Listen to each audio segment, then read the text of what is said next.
क्या बीजेपी ने अयोध्या हार का बदला ले लिया? लेकिन सबसे पहले आपको क्लियर कर दें कि बीजेपी अयोध्या कभी हारी ही नहीं थी।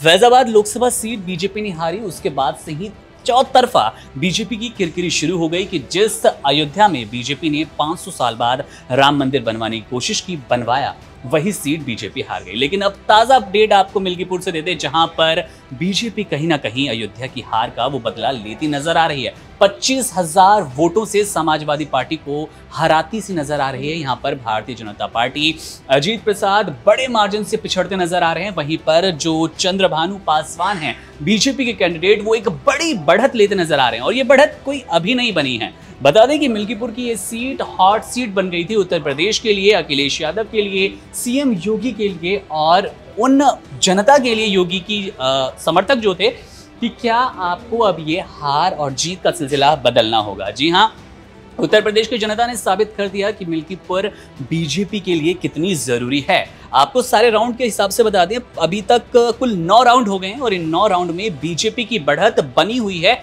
और ये एक प्रचंड जीत की तरफ बढ़ते नजर आ रहे हैं। राउंड पहले की बात कर ले तो वहां पर 3,000 वोट से बढ़त मिली थी। उसके बाद ये बढ़त 6,000, 10,000, 11,000, 14,000, 17, 18, 22 और अब 25,000, यानी कि लैंडस्लाइड विक्ट्री की तरफ यहां पर मिल्कीपुर की सीट जाती नजर आ रही है। अखिलेश यादव भी एक दिन पहले से ही बौखलाहट के साथ देखे गए थे कि क्या मिल्कीपुर उनके हाथों से निकलता नजर आ रहा है। अवधेश प्रसाद की हमने आपको बाइट भी दिखाई थी, उनका बयान दिखाया था। वो सुबह अलग कॉन्फिडेंस में नजर आ रहे थे कि ये सीट हमारे हाथों में है और अखिलेश यादव के जो समर्थक है वो कहीं ना कहीं एक बार फिर साबित कर देंगे कि फैजाबाद के बाद मिल्कीपुर की सीट, जो कि अवधेश प्रसाद की विधायकी छोड़ने के बाद खाली हो गई थी, समाजवादी पार्टी के खाते में जाती नजर आएगी। लेकिन ऐसा नहीं हुआ।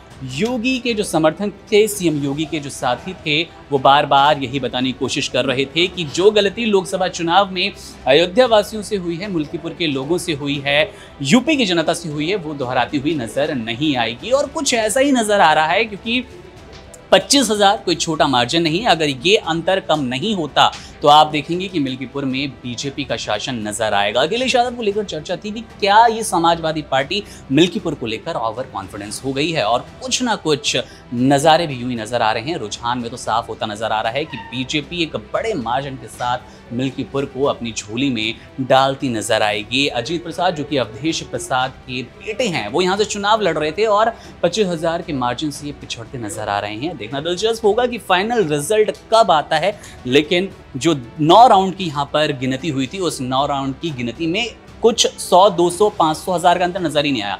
2-2 हज़ार, 3-3 हज़ार के अंतर से यहाँ अवधेश प्रसाद के बेटे पिछड़ते नजर आए, यानी कि अजीत प्रसाद समाजवादी पार्टी कैंडिडेट इस चुनाव से लगभग बाहर होते नजर आ रहे हैं।